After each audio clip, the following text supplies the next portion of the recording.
হরে কৃষ্ণ। শুধু আমার HD TV চ্যানেলে সমাগত সকল ভক্তবৃন্দকে ইস্কন তথা আন্তর্জাতিক কৃষ্ণ ভাবনামৃত সংঘ শ্রীদাম মায়াপুর চন্দ্রোদয় মন্দির ও ইস্কন আসানসোল গারুই জগন্নাথ মন্দিরের পক্ষ থেকে আজ এই মহতি অনুষ্ঠানে আপনাদের সকলকে জানাই আন্তরিক প্রীতি শুভেচ্ছা ও পারমার্থিক অভিনন্দন। আমরা আগেও বলেছি আপনাদেরকে যে মাসে 2 দিন আমরা এসে উপস্থিত হই। এবারও আমরা এসে উপস্থিত হয়েছি দ্বিতীয়বারে। তো এর আগে আমরা সম্বন্ধ অভিধেয় ও প্রয়োজন সম্বন্ধে আলোচনা হয়েছিল। এবারে আমি পরম পূজ্যপাদ ডক্টর প্রেমাঞ্জন প্রভুকে অনুরোধ করব যে ঈশ্বর উপনিষদ সম্বন্ধে কিছু বলার জন্য। তো আমি সর্বাগ্রে ডক্টর প্রেমাঞ্জন প্রভুর উনি সর্বাগ্রে যাদবপুর ইউনিভার্সিটি, তৎপরে বিদ্যাসাগর ইউনিভার্সিটি মেদিনীপুর এবং তৎপরে ত্রিপুরায় মন্দিরে প্রেসিডেন্ট এবং তৎপরে বোম্বেতে বিজ্ঞান বিভাগে ছিলেন। তিনি গুরু মহারাজের নির্দেশে ভারতবর্ষের বিভিন্ন প্রান্তে এ প্রভুপাদের আদর্শকে ছড়িয়ে দেওয়ার জন্য ওনার মিশনে অংশগ্রহণ করে আত্মসমর্পণ করেছেন। এখন গুরু মহারাজের নির্দেশে আসানসোলে এসেছেন, সেখানে উনি হরিনাম প্রচার করছেন। তো আজ আমরা এই পাপমোচনীয় একাদশীতে আমরা ওনাকে আমাদের মধ্যে পেয়েছি। গতকাল অগ্রদ্বীপের গোবিন্দ ঘোষের যে পিণ্ডদান অনুষ্ঠান ভগবান নিজ হস্তে করে থাকেন, সেই অনুষ্ঠানের আজকে মৎসব। এরকম এক পবিত্র লগ্নে, পবিত্র তিথিতে, পবিত্র শুভক্ষণে আপনারাও রয়েছেন আমাদের সম্মুখে। আর আমরা পরম পূজ্যপাদ ডক্টর প্রেমাঞ্জন প্রভু ওনার শ্রীমুখ থেকে ঈশ্বর উপনিষদ সম্বন্ধে ব্যাখ্যা। এখন সর্বাগ্রে আমি আমার ঠিক মহুয়া মাতাজি রয়েছেন ডান দিকে, আপনারা সকলেই বিশেষভাবে পরিচিত সুধাকণ্ঠী, খুব সুন্দর ভজন গেয়ে আপনাদেরকে শোনান। তারপরেই রয়েছেন আমাদের শম্ভু প্রভু, অর্গানে রয়েছেন, খুব সুন্দরভাবে সঙ্গত দেন। আমার বাম পাশে রয়েছেন সাগর প্রভু শিখলে। তো এখন আমি মহুয়া মাতাজিকে জয় রাধা মাধব করে এই অনুষ্ঠানের মঙ্গলাচরণ করার জন্য অনুরোধ করছি। হরে কৃষ্ণ। জয় রাধা মাধব জয় কুঞ্জ বিহারী, জয় রাধা মাধব জয় কুঞ্জ বিহারী, জয় গোপীজন বল্লভ জয় গিরিবরধারী, জয় গিরিবরধারী, জয় রাধা মাধব জয় কুঞ্জ বিহারী।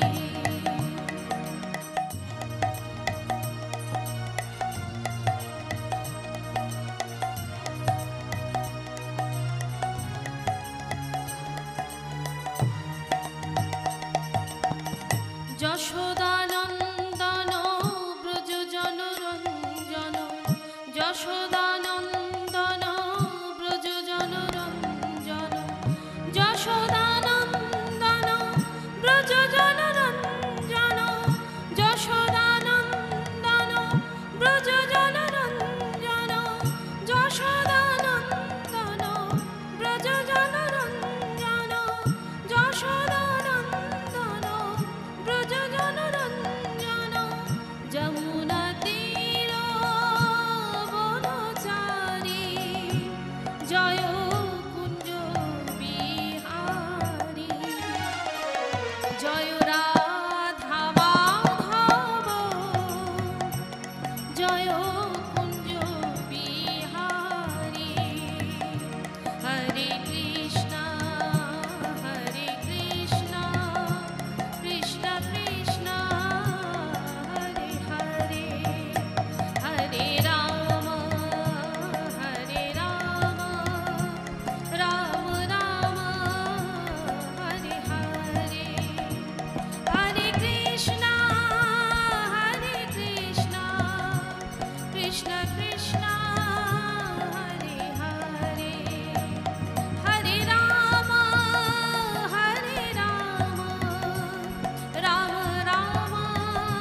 আমি অশেষ অশেষ ধন্যবাদ জ্ঞাপন করি আমাদের মহুয়া মাতাজিকে। এবার আমি ব্যাসাসনে অধিষ্ঠিত পরম পূজ্যপাদ ডক্টর প্রেমাঞ্জন প্রভুকে অনুরোধ করব ওনার শ্রীমুখ থেকে ঈশোপনিষদ সম্বন্ধে কিছু বলার জন্য। হরে কৃষ্ণ, হরি বল। হরে কৃষ্ণ। ওম অজ্ঞানতিমিরান্ধস্য জ্ঞানাঞ্জনশলাকয়া চক্ষুরুন্মিলিतं येन তস্मै শ্রীগুরবে নমঃ। জয় শ্রীকৃষ্ণ চৈতন্য প্রভু নিত্যানন্দ শ্রী অদ্বৈত গদাধর শ্রীবাসাদি গৌরভক্তবৃন্দ। হরে কৃষ্ণ কৃষ্ণ কৃষ্ণ হরে হরে, হরে রাম রাম রাম হরে হরে। তো আজ আমাদের আলোচ্য বিষয় হচ্ছে শ্রী ঈশোপনিষদ। তো ঈশোপনিষদে 18টি শ্লোক রয়েছে, এছাড়া রয়েছে একটি আবাহন মন্ত্র, সর্বমোট 19টি শ্লোক আছে। তো এই ঈশোপনিষদে খুব সুন্দরভাবে ভগবান সম্পর্কে, জীব সম্পর্কে, জগৎ সম্পর্কে খুব সংক্ষিপ্তভাবে এবং খুব সুন্দরভাবে বর্ণনা করা হয়েছে। আমরা ঈশোপনিষদের বর্ণনা ধরে ধরে আমরা আলোচনা এগিয়ে নিয়ে যাওয়ার চেষ্টা করব। মনে হয় না খুব বেশি একটা পারবো, কারণ 18টা শ্লোক শেষ করা একদিনে সম্ভব নয়। প্রতিটি শ্লোক অত্যন্ত তাৎপর্যমণ্ডিত। তো প্রথম শ্লোকটি হচ্ছে আবাহন। ওম পূর্ণমদঃ পূর্ণমিদং পূর্ণাৎ পূর্ণমুদচ্যতে পূর্ণস্য পূর্ণমাদায় পূর্ণমেবাবশিষ্যতে। এখানে পরমেশ্বর ভগবান সম্পর্কে বর্ণনা করা হয়েছে। পরমেশ্বর ভগবান সর্বতোভাবে পূর্ণ। পূর্ণ পূর্ণ শব্দটি এখানে ব্যবহার করা হয়েছে। তিনি সম্পূর্ণভাবে পূর্ণ বলে এই দৃশ্যমান জগতের মতো তার থেকে উদ্ভূত সব কিছুই সর্বতোভাবে পূর্ণ। তো ভগবান পূর্ণ, তার সৃষ্টি পূর্ণ। পরম পূর্ণ থেকে যা কিছু উদ্ভূত হয়েছে তা সবই পূর্ণ। কিন্তু যেহেতু তিনি হচ্ছেন পরম পূর্ণ, তাই তার থেকে অসংখ্য অখণ্ড ও পূর্ণ সত্তা বিনির্গত হলেও তিনি পূর্ণরূপেই অবশিষ্ট থাকেন। খুব সুন্দর। পূর্ণমদঃ, ভগবান পূর্ণ এবং তার যে শক্তি, তার যে সৃষ্টি সবই পূর্ণ। পূর্ণ কথাটা একটি অর্থ হচ্ছে পারফেক্ট, নিখুঁত। ভগবান যা কিছু সৃষ্টি করেছেন, এমনকি তিনি যখন জেলখানা বা নরককুণ্ড সৃষ্টি করেন, সেটাও পারফেক্ট, সেটাও নিখুঁত। খুব সুন্দরভাবে তিনি এই সংসার সৃষ্টি করেছেন। এই সংসারে আমাদের কর্ম অনুসারে সুখ দুঃখ আমরা ভোগ করি, সব কিছুই পারফেক্ট, সব কিছুই নিখুঁত। যেহেতু ভগবান পূর্ণ, তাই তার সৃষ্টিও সম্পূর্ণরূপে পূর্ণ। তো এই কথা এখানে বলা হয়েছে যে ভগবানের বলা হয়েছে 3টি প্রকাশ। শ্রীমদ্ ভাগবতে বলা হয়েছে যে ভগবানের প্রকাশ হচ্ছে 3টি। বদন্তি তত্ত্ববিদং তত্ত্বং যজ্ঞানমদ্বয়ম ব্রহ্মেতি পরমাত্মেতি ভগবানেতি শব্দতে। ভগবানের প্রকাশ 3টি। প্রথম প্রকাশ হচ্ছে নিরাকার ব্রহ্ম।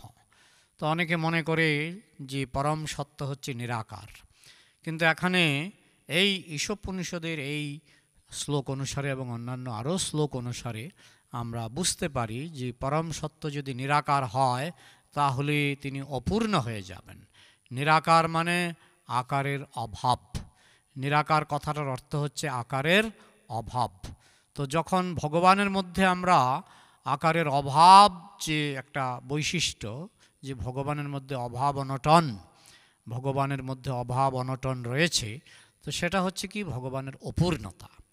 তাই যেহেতু ভগবানের সৃষ্টির মধ্যে আকার আছে, রূপ আছে, তো ভগবান কেন সেই অভাবে ভুগবেন যে তার আকারের অভাব আছে? তার আকারের কোনো অভাব নেই। তাই আমরা যখন আমাদের বৈদিক শাস্ত্রগুলি অধ্যয়ন করি, তখন আমরা দেখতে পাই তার বিভিন্ন আকারের বর্ণনা আছে।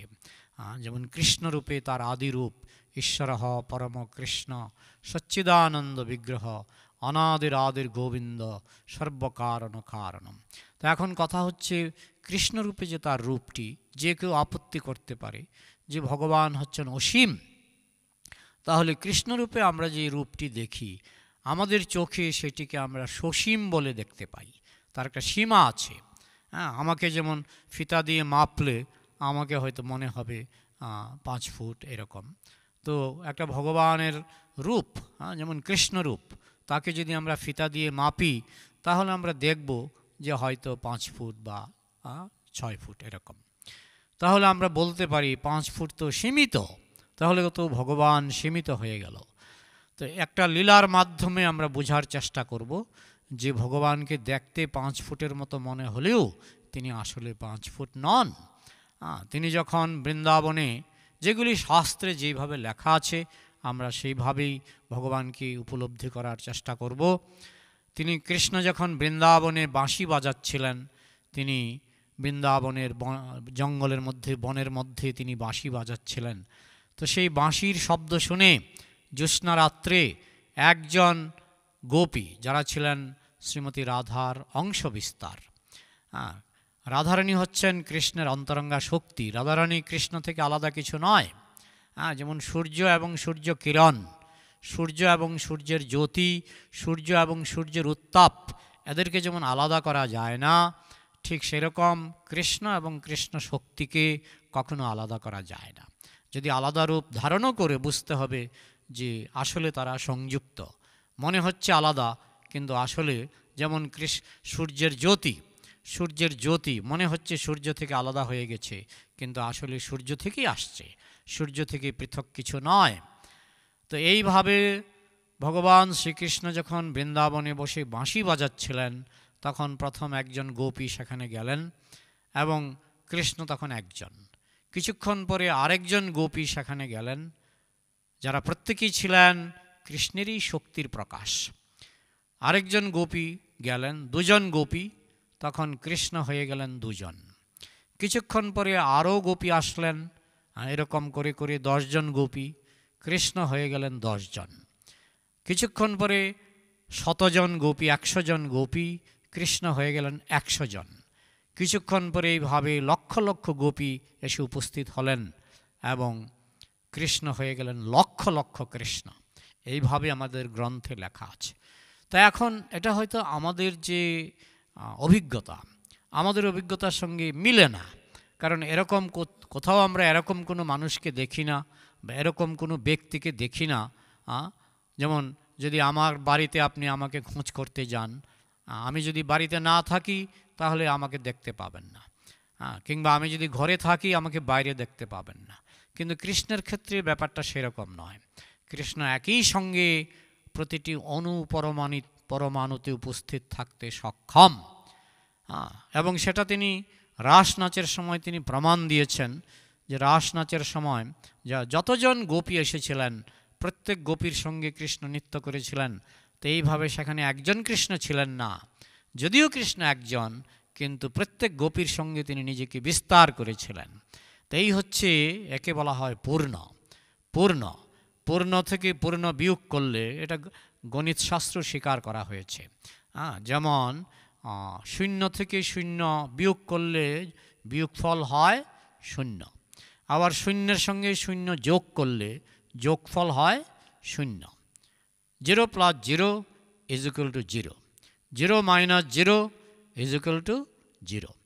ঠিক তেমনি যে কোনো গাণিতিককে জিজ্ঞেস করুন, যারা অঙ্কশাস্ত্রবিদ, যারা অঙ্ক জানে, তাদেরকে জিজ্ঞেস করুন যে পূর্ণ প্লাস পূর্ণ, পূর্ণের ইংরেজি হচ্ছে infinity, infinity, infinity plus infinity = infinity, আবার ইনফিনিটি মাইনাস ইনফিনিটি = ইনফিনিটি। তাহলে এটা গণিত শাস্ত্রের সঙ্গে মিলে যাচ্ছে যে 0 + 0 = 0, 0 - 0 = 0। ঠিক তেমনি পূর্ণ প্লাস পূর্ণ = পূর্ণ, পূর্ণ মাইনাস পূর্ণ = পূর্ণ। তো এইভাবে কৃষ্ণ যেহেতু পূর্ণ, তার থেকে কোটি কোটি কৃষ্ণ নির্গত হচ্ছে, এবং আমরা শ্রীমদ্ ভাগবত থেকে জানতে পারি প্রতিটি অণু পরমাণুর মধ্যে কৃষ্ণের বিস্তার আছে। প্রত্যেকটি অণু পরমাণুর মধ্যে ভগবানের বিস্তার আছে। তাই প্রত্যেকটি অণু পরমাণু খুব শৃঙ্খলার সঙ্গে পরিচালিত হচ্ছে। এই সংসারে সব কিছুই তৈরি হচ্ছে অণুপরমাণুর দ্বারা, এবং আমরা দেখি এইসব অণুপরমাণু মিলিত হয়ে কত রকমের অগণিত ফল মূল, সুগন্ধি দ্রব্য, কত কিছু সৃষ্টি করছে। সবই তো মূলত এই সমস্ত অণুপরমাণুর সমন্বয়। এবং এই যে অণুপরমাণুর গতিবিধি, এগুলি নিয়ন্ত্রিত হচ্ছে ভগবানের দ্বারা। আমাদের শাস্ত্রে এইভাবে বলা হয়েছে, প্রত্যেক অণুপরমাণুতে ভগবান নিজেকে চতুর্ভুজ পরমাত্মারূপে বিস্তার করেছেন। এখন আমাদের সাধারণ মস্তিষ্কে সেটা হয়তো একটু অদ্ভুত মনে হতে পারে যে ছোট ছোট অণুপরমাণুর মধ্যে কি করে ভগবান প্রবেশ করে আছেন। কিন্তু ভগবান যেহেতু পূর্ণ, তার পক্ষে কোনো কিছু অসম্ভব নয়। শ্রীমদ্ ভাগবতে ভগবানের 3টি রূপের বর্ণনা আছে।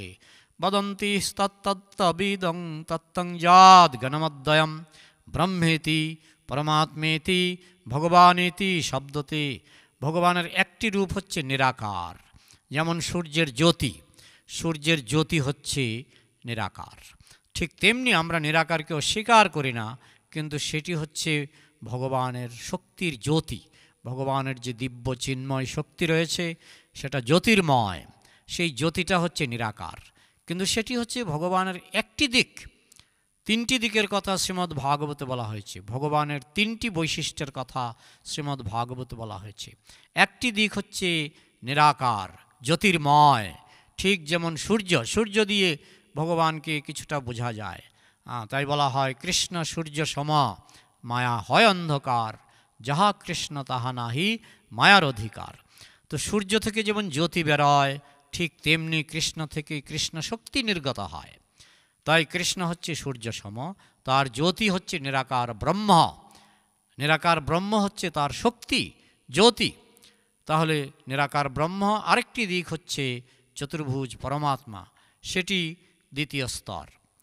প্রথম স্তরে নিরাকার, প্রাথমিক স্তরে নিরাকার জ্যোতি, ব্রহ্মজ্যোতি বলা হয়। তারপরে আরেকটু উপরে চতুর্ভুজ পরমাত্মা, আরেকটু উপরে হচ্ছে ভগবান। সচ্চিৎ আনন্দ বলা হয়, সচ্চিৎ আনন্দ। নিরাকার জ্যোতিকে বলা হয় সৎ। সৎ মানে পার্মানেন্ট, নিত্যস্থায়ী সৎ। চিৎ মানে চিন্ময়, জড় নয়। যেমন আমরা চিন্ময়, আমরা বুঝতে পারি, ভাবতে পারি, চিন্তা করতে পারি, আমাদের অনুভূতি রয়েছে। তো ঠিক তেমনি ভগবানের আরেকটি বৈশিষ্ট্য হচ্ছে চিন্ময়। আরেকটি বৈশিষ্ট্য ভগবানের বৈশিষ্ট্য, যেটি চূড়ান্ত বৈশিষ্ট্য, সেটি হচ্ছে আনন্দময়। ভগবান হচ্ছেন আনন্দময়। তিনি আনন্দময় বলেই তার সৃষ্টির মধ্যে আমরা আনন্দ পাচ্ছি। আপনি যখন একটা কিছু খাবেন, ফল খাবেন বা যে কোনো কিছু একটা খাবার খাবেন, তখন দেখবেন আপনার কাছে আনন্দ লাগছে, সুখ লাগছে। তো এই আনন্দের উৎস কোথায়? এই আনন্দের উৎস অনেক সময় অনেকে মনে করতে পারে যে অণুপরমাণু থেকেই আনন্দ। না, অণুপরমাণু থেকে আনন্দ জন্মায় না। আনন্দের জন্য তো প্রয়োজন চেতনা, আর সেই চেতনা হচ্ছে ভগবানের অংশ। ভগবানের যে অংশে চেতনা প্রকাশিত সেটিকে বলা হয় পরমাত্মা প্রকাশ। আর যে অংশে আনন্দ প্রকাশিত, ভগবানের সেটা অংশ নয়, পূর্ণ। ভগবানের পূর্ণ রূপের মধ্যে হচ্ছে পূর্ণ আনন্দ, এবং সেই পূর্ণ আনন্দময় ভগবানকে বলা হচ্ছে কৃষ্ণ। তাহলে পূর্ণ আনন্দময় ভগবান, যাকে বলা হচ্ছে কৃষ্ণস্তু ভগবান স্বয়ং। কৃষ্ণ হচ্ছেন স্বয়ং ভগবান। তারপরের স্তর চতুর্ভুজ পরমাত্মা, যিনি হচ্ছেন জ্ঞানময়। কৃষ্ণ হচ্ছেন আনন্দময়, পরমাত্মা হচ্ছেন জ্ঞানময়। তার মানে এই নয় যে পরমাত্মাতে আনন্দ নেই, কিন্তু আনন্দের পূর্ণ প্রকাশ হচ্ছে কৃষ্ণের মধ্যে। তার পরের স্তর হচ্ছে চতুর্ভুজ পরমাত্মা। তার পরের স্তর হচ্ছে নিরাকার ব্রহ্ম। নিরাকার ব্রহ্ম। তো যারা মনে করে ভগবান নিরাকার, তাদের একটা গোড়ায় গলদ আছে। নিরাকার হচ্ছে ভগবানের অঙ্গজ্যোতি। আর যদি আমি মনে করি ভগবান নিরাকার, নিরাকার শব্দটির অর্থ হচ্ছে আকারের অভাব। তা আমি যদি বলি যে পূর্ণের মধ্যে অভাব আছে, কিসের অভাব? না, আকারের অভাব। তাহলে তিনি পূর্ণ হলেন কি করে? আমি যদি বলি ভগবানের মধ্যে অভাব অনটন রয়েছে, একজন ভিখারির অভাব অনটন থাকতে পারে, কিন্তু আমি যখন বলবো পূর্ণ পুরুষ ভগবানের অভাব রয়েছে, কিসের অভাব? না, আকারের অভাব, রূপের অভাব। তো এইটা অনেকেই যারা নিরাকারবাদী এটা বুঝতে পারে না, তারা বলে ভগবানের মধ্যে রূপের অভাব। তো অভাব কেন থাকবে? যিনি পূর্ণ তার মধ্যে অভাব অনটন কেন থাকবে? এইটি ঈশোপনিষদের প্রথম সূত্রে পরিষ্কার করে দেওয়া হয়েছে, প্রথম শ্লোকে পরিষ্কার করে দেওয়া হয়েছে যে ভগবানের মধ্যে কোনো অভাব নেই, কোনো অভাব অনটন নেই। তিনি হচ্ছেন পরম পূর্ণ পুরুষোত্তম, এবং তিনি হচ্ছেন কৃষ্ণ। সেটি বিভিন্ন পুরাণে, উপনিষদে, পুরাণে এরকম বর্ণনা করা হয়েছে, পরিষ্কারভাবে কৃষ্ণ সম্পর্কে বর্ণনা রয়েছে বিভিন্ন পুরাণে, উপনিষদে। তো এইভাবে আমাদের প্রথমেই বুঝতে হবে যে ভগবানের তিনটি প্রকাশ। একটি হচ্ছে তার নিরাকার অঙ্গজ্যোতি, নিরাকার জ্যোতি, সেটি হচ্ছে ভগবানের প্রাথমিক প্রকাশ। তারপরে আরও যখন আমরা ভগবানকে আরেকটু বুঝতে পারবো, তখন ভগবানের চতুর্ভুজ রূপ, যেভাবে শাস্ত্রে যেভাবে বর্ণনা করা হয়েছে যে প্রতিটি অনুপরমাণুর মধ্যে ভগবানের চতুর্ভুজ রূপ প্রবিষ্ট হয়ে আছে, এবং সর্বোত্তম রূপ হচ্ছে আনন্দময় রূপ, কৃষ্ণ রূপ। এটি ঈশোপনিষদের এই মন্ত্রের মাধ্যমে বলা হচ্ছে।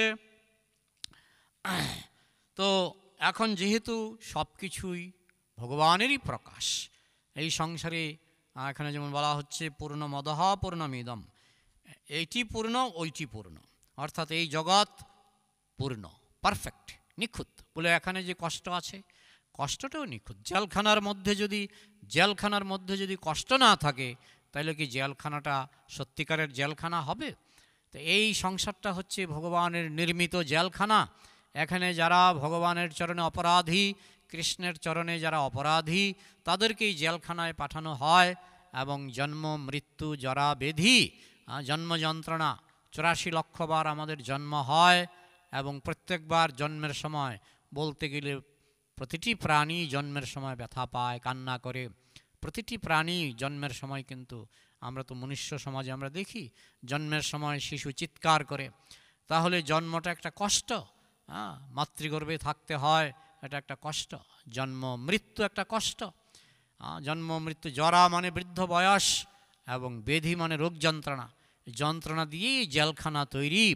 তো এই জেলখানায় আমরা কেন এলাম? এখন বেশিরভাগ প্রাণী বুঝতে পারে না। 80 লক্ষ রকমের প্রাণী, তারা বুঝতে পারে না তারা জেলখানায় কেন আছে। কুকুর রাস্তাঘাটে পচা গলা খেতে পারে, কিন্তু সে জানে না তাকে কেন পচা গলা খেতে হচ্ছে। তো এইভাবে বিভিন্ন পশু পাখিরা বনের মধ্যে শীতের মধ্যে কষ্ট পেতে পারে, কিন্তু তারা বুঝে না কেন তারা কষ্ট পাচ্ছে। কিন্তু মনুষ্য জন্মে 4 লক্ষ রকমের মনুষ্য জন্ম আছে, সেই জন্মে আমরা বুঝতে পারি আমরা কেন কষ্ট পাচ্ছি। আমরা কষ্ট পাচ্ছি এই কারণে, যেহেতু আমরা ভগবানের চরণে, আমরা পূর্ব জন্মে, কারণ এই মনুষ্য জন্ম কিন্তু বারবার ঘুরে ঘুরে আসে, বারবার ঘুরে ঘুরে এই সুবর্ণ সুযোগ, যাতে আমরা নিজেদেরকে সংশোধন করতে পারি। কিন্তু যখনই আমরা মনুষ্য জন্ম পাই, তখন যদি আমরা শাস্ত্র থেকে, সাধুগুরুর মাধ্যমে আমরা যদি বুঝতে পারি যে এই সংসারটা হচ্ছে জেলখানা, এবং আমি যদি ভগবানের আইন মেনে চলি, তাহলে এই জেলখানা থেকে আমি মুক্ত হয়ে যাব, সেটা যদি আমি বুঝতে পারি, এবং মনুষ্য জন্মে সেটা বোঝা সম্ভব, সেই পর্যাপ্ত বুদ্ধি ভগবান মনুষ্য জন্মে আমাদেরকে দিয়েছেন, এবং এই মনুষ্য জন্মে সেটা বুঝতে পেরে আমরা যদি ভগবানের আইন মেনে চলি, তাহলে কিন্তু আমরা এই 84 লক্ষ জন্ম যন্ত্রণার হাত থেকে রেহাই পাবো, মুক্তি পাবো। তা না হলে আমাকে এই দুঃখের সংসারেই কিন্তু বারবার জন্মগ্রহণ করতে হবে। তো এখানে একটি দৃষ্টান্ত দেওয়া হয়েছে যে আমার হাতটি যদি আমার শরীর থেকে আলাদা করা হয়, তাহলে হাতের কোনো গুরুত্ব নেই। এমনকি বড় বড় কবি, নোবেল পুরস্কার বিজয়ী, যেমন রবীন্দ্রনাথ ঠাকুর, কিন্তু ওনার হাতটাকে যদি ওনার শরীর থেকে আলাদা করা হতো, তাহলে উনি আর কবিতা লিখতে পারতেন না। যে কোনো কবি, দার্শনিক, বৈজ্ঞানিক, হাতটা যতক্ষণ শরীরের সঙ্গে সংযুক্ত থাকে, ততক্ষণ তারা কবিতা লিখতে পারে, অনেক কিছু করতে পারে। কিন্তু হাতটা যখন শরীর থেকে বিচ্ছিন্ন হয়ে যায়, তখন হাতের আর 1 পয়সারও মূল্য থাকে না, সেই হাত দিয়ে কিছু করতে পারে না কেউ। তো ঠিক সেরকম আমরা যতক্ষণ ভগবানের সঙ্গে যুক্ত থাকব, ততক্ষণ আমরা অমূল্য, আমরা অনেক কিছু করতে পারি। কিন্তু যখন আমরা ভগবান থেকে বিচ্ছিন্ন হয়ে যাব, কৃষ্ণ থেকে বিচ্ছিন্ন হয়ে যাব, তখন আমরা সেই কাটা হাতের মতো।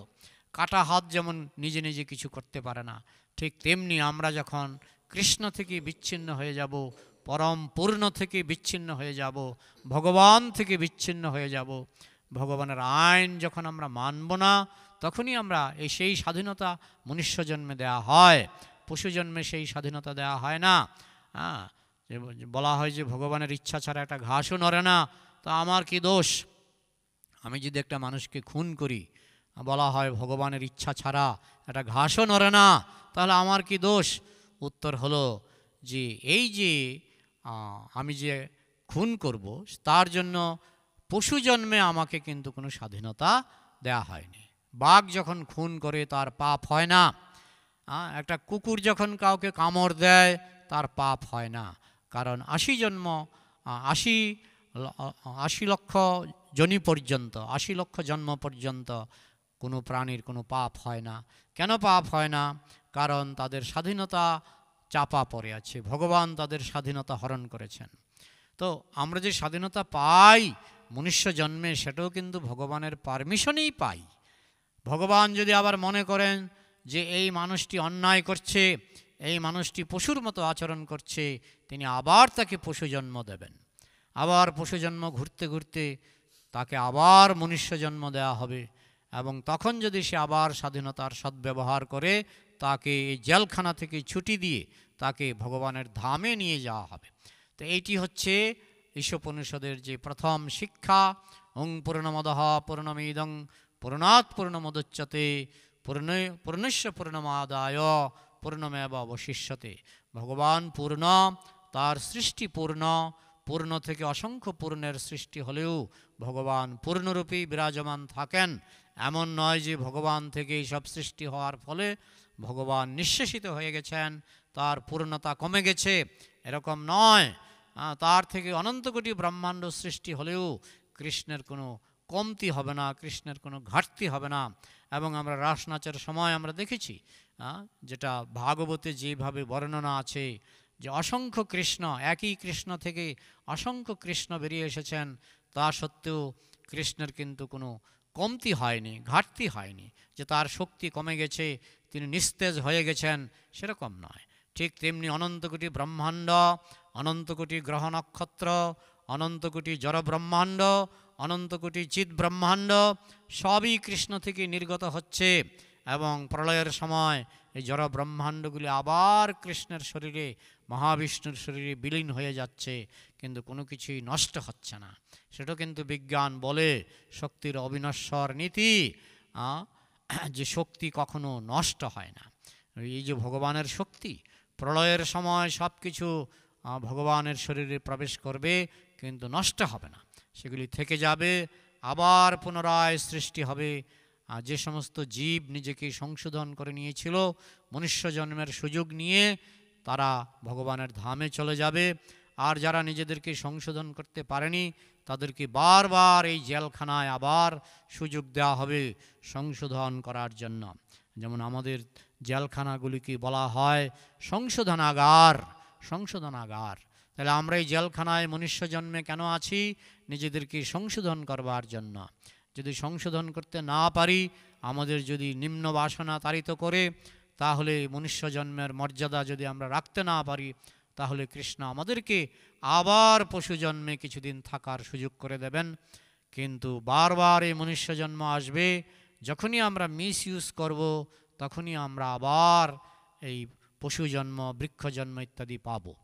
এই জন্য মনুষ্য জন্মটা আমাদের বুঝে নিতে হবে, যেটা আমরা পশু জন্মে কখনোই বুঝতে পারবো না। মনুষ্য জন্মে বুঝে নিতে হবে যে আমাকে এই মনুষ্য জন্ম দেওয়া হয়েছে নিজেকে সংশোধন করার জন্য। ওং পূর্ণমদঃ পূর্ণমিদম, ভগবান পূর্ণ, এই সৃষ্টি পূর্ণ, পূর্ণাৎ পূর্ণমুদচ্যতে, পূর্ণ থেকেই পূর্ণের উৎপত্তি, পূর্ণস্য পূর্ণমাদায় পূর্ণমেব অবশিষ্যতে। পূর্ণ থেকে অসংখ্য পূর্ণ সৃষ্টি হলেও পূর্ণই অবশিষ্ট থাকে। তো খুবই সুন্দর শ্লোক। তারপরে 1 নম্বর মন্ত্র, ঈশাবাস্যমিদং সর্বং যৎকিঞ্চ জগত্তাং জগৎ তেন ত্যক্তেন ভুঞ্জিথা মা গৃধ কস্য সিদ্ধনম। এই বিশ্ব চরাচরের যা কিছু আছে, বিশ্ব চরাচরে যা কিছু আছে তার মালিক হলেন পরমেশ্বর ভগবান। মালিক, আমি ভাবছি আমি মালিক, অন্যরা ভাবছে অন্যরা মালিক। আমরা মালিকানা নিয়ে ঝগড়া করি, তারপর কিছুদিন পরে আমরা মরে যাই, আমাদের জায়গা জমি ঘর বাড়ি আবার অন্যরা এসে মালিক হয়। যে কোনো বাড়িতে প্রবেশ করে আপনি যদি প্রশ্ন করেন 500 বছর আগে এই বাড়ির মালিক কে ছিল, আমি যতটুকু বুঝি অধিকাংশ ক্ষেত্রে উত্তর আসবে জানি না, বা এটা বাড়িটাই হয়েছে 100 বছর 200 বছর। অধিকাংশ ক্ষেত্রে মালিকানার কোনো হদিশ পাওয়া যায় না। যে কোনো বাড়িতে প্রবেশ করে আপনি প্রশ্ন করুন এই বাড়িতে 500 বছর আগে 1000 বছর আগে এই বাড়ির মালিক কে ছিল। অধিকাংশ ক্ষেত্রে এই বাড়িগুলি 100-200 বছরের পরে আর চিহ্ন থাকে না, পরিবর্তন হয়ে যায়। তাই আমরা কেউ মালিক নই। আমরা হচ্ছি ওই গাড়ির প্যাসেঞ্জারের মতো। রেলগাড়িতে যেমন প্যাসেঞ্জার উঠে টিকিট কাটে যে আমার 30 নম্বর সিট, তা আমি 30 নম্বর সিটে বসলাম মানে এই নয় যে আমি 30 নম্বর সিটের মালিক হয়ে গেলাম। মালিক আপাতত মালিক মনে হচ্ছে সরকার, কিন্তু সরকারও পরিবর্তনশীল, কত সরকার যাবে কত সরকার আসবে, সুতরাং কেউ আমরা মালিক নই। এই সংসারে আমরা কেউ মালিক নই। আমরা ক্ষণস্থায়ী পথচারীর মতো, যাত্রীর মতো। আমাদের মালিকানা হচ্ছে অস্থায়ী। তাহলে মালিককে, এটাই ঈশোপনিষদ বলা হচ্ছে যে বিশ্ব চরাচরে যা কিছু আছে সব কিছুর মালিক হচ্ছেন পরমেশ্বর ভগবান। তিনি হচ্ছেন মালিক এবং তার নিয়ন্ত্রণাধীন। এবং ভগবানের নিয়ন্ত্রণ ছাড়া একটা রেণু পরিমাণ কিছু হওয়ার জো নেই। যেমন সূর্য প্রতিদিন পূব দিকে উঠছে, এমন নয় যে আজকে পূব দিকে উঠলো, আগামীকাল পশ্চিম দিকে উঠলো, পরশু উত্তর দিকে উঠলো, এরকম নয়। একেবারে রেখা আছে, কক্ষ রেখা আছে। কোন রেখায় সূর্য যাবে, কোন রেখায় চন্দ্র যাবে, কোন রেখায় পৃথিবী যাবে, কিভাবে তারা ঘুরবে, সব কিছু সম্পূর্ণরূপে নির্ধারিত। অনন্ত কোটি গ্রহ নক্ষত্র আমরা খোলা চোখেই দেখতে পাই।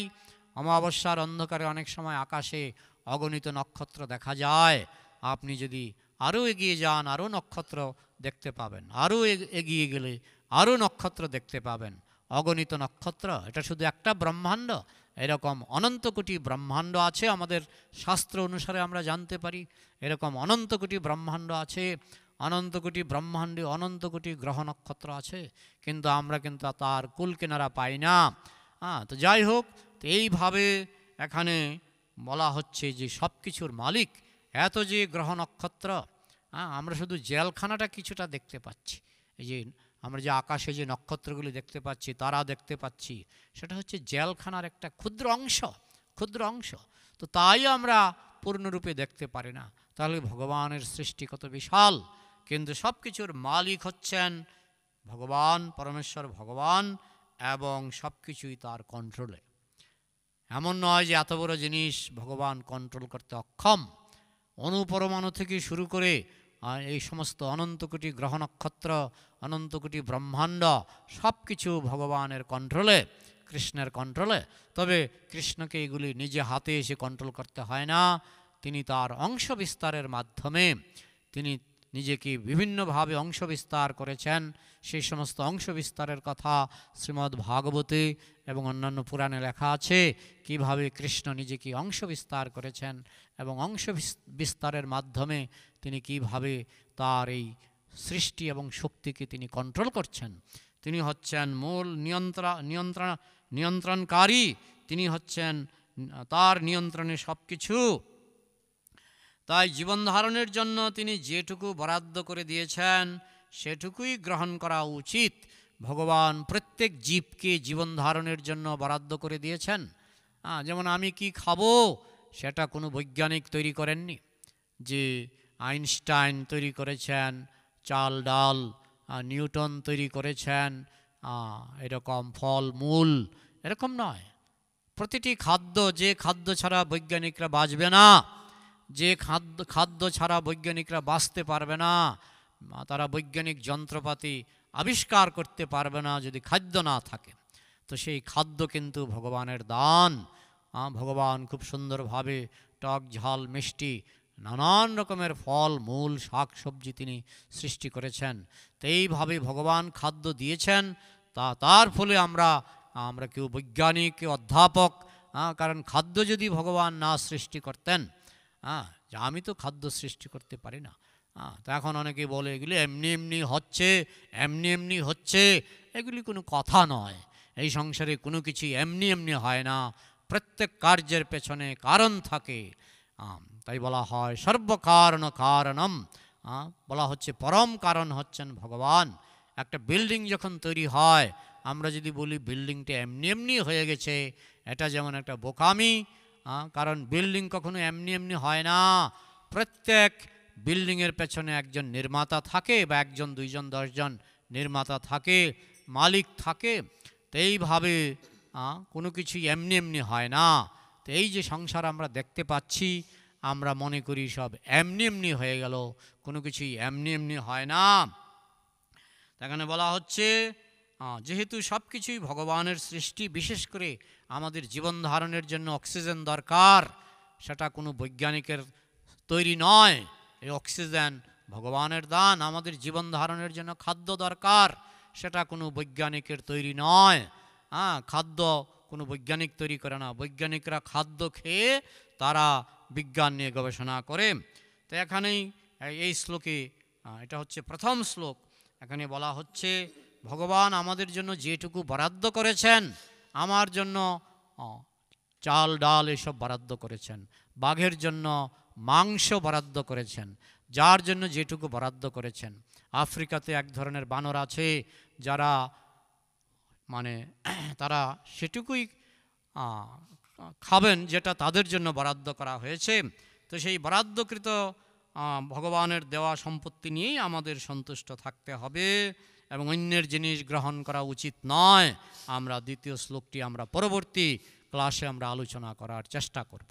হরে কৃষ্ণ। হরে কৃষ্ণ হরে কৃষ্ণ, কৃষ্ণ কৃষ্ণ হরে হরে, হরে রাম রাম রাম হরে হরে। অসংখ্য ধন্যবাদ ও দণ্ডবোধ জ্ঞাপন করি আমাদের পরম পূজ্যপাদ ডক্টর প্রেমাঞ্জন প্রভুকে। সুন্দরভাবে ঈশ্বর উপনিষদের প্রথম শ্লোকের ব্যাখ্যা আজ হলো। পরবর্তী আবার আমাদের এখানে যে ক্লাস হবে অনুষ্ঠানে পরবর্তী শ্লোকের ব্যাখ্যা হবে। এখন আমি মহুয়া মাতাজিকে একটি গৌড়ীয় ভজন করার জন্য অনুরোধ করছি। গায়ে গোড়া চান না, গায়ে গোড়া মধুর স্বরে। গায় গোরা মধুর স্বরে, গায় গোরা মধুর স্বরে, হরে কৃষ্ণ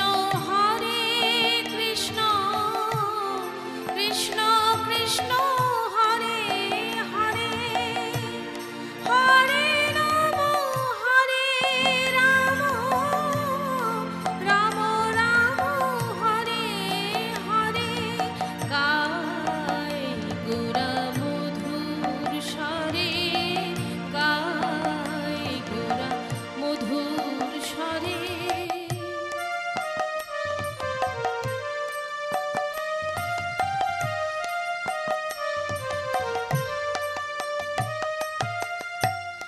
গৃহে থাকো বনে থাকো, সদা হরি বলে ডাকো, সুখে দুঃখে ভুলো না গো, বদনে হরি নাম করো রে। গায় গোরা মধুর স্বরে, গায় গোরা মধুর স্বরে।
নমস্কার। সুন্দর সুন্দর মৌমাতির সুন্দর গৌড়ীয় ভজনটি আপনাদের সামনে পরিবেশন করলেন। তো আপনাদেরকে আগামী 29শে জুন রথযাত্রা মহোৎসব আপনাদের সকলকেই জানাই। আসানসোল রথযাত্রা মহোৎসবে সাদর আমন্ত্রণ। আমি মৌয়া মাতাজিকে আরেকটি গৌড়ীয় ভজন করার জন্য অনুরোধ করছি। হরে কৃষ্ণ। জয় গোবিন্দ জয় গোপাল কেশব মাধব দীন দয়াল। জয় গোবিন্দ জয় গোপাল কেশব মাধব দীন দয়াল। কেশব মাধব দীন দয়াল। শ্যাম সুন্দর কানহাইয়া লাল। শ্যাম সুন্দর কানহাইয়া লাল। গিরিবরধারী নন্দ দুলাল। গিরিবরধারী নন্দ দুলাল। জয় গোবিন্দ জয় গোপাল কেশব মাধব দীন দয়াল। কেশব মাধব দীন দয়াল।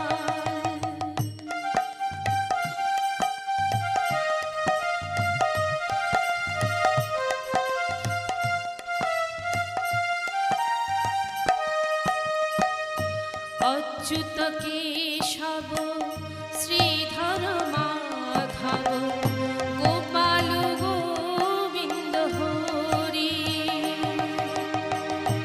অচ্যুত কেশব শ্রীধর মাধব গোপাল গোবিন্দ হরি। যমুনা পুলি নেমে বংশী বাজাওয়ে। যমুনা পুলি নেমে বংশী বাজাওয়ে। নটবর বেশধারী। নটবর বেশধারী।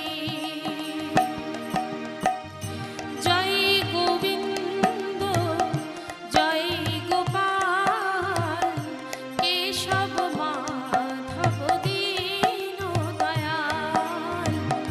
কেশব মাধব দীন দয়াল। শ্যাম সুন্দর কানহাইয়া লাল। গিরিবরধারী নন্দ দুলাল। গিরিবরধারী নন্দ দুলাল। জয় গোবিন্দ জয় গোপাল কেশব মাধব দীন দয়াল।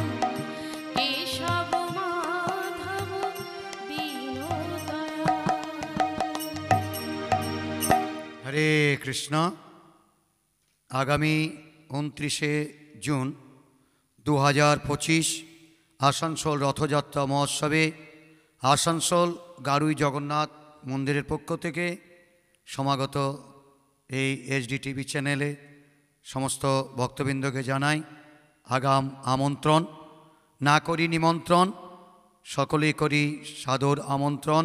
স্নানযাত্রা মহোৎসব ঠিক তার 15 দিন আগেই অনুষ্ঠিত হবে গারুই জগন্নাথ মন্দিরে। যার পরম কৃপায় আমরা মাসে 2 দিন করে এসে এখানে উপস্থিত হন, তিনি আর কেউ নন, পরম শ্রদ্ধেয় আমাদের সকলের প্রিয় আমাদের জসবীর সিং মহাশয়।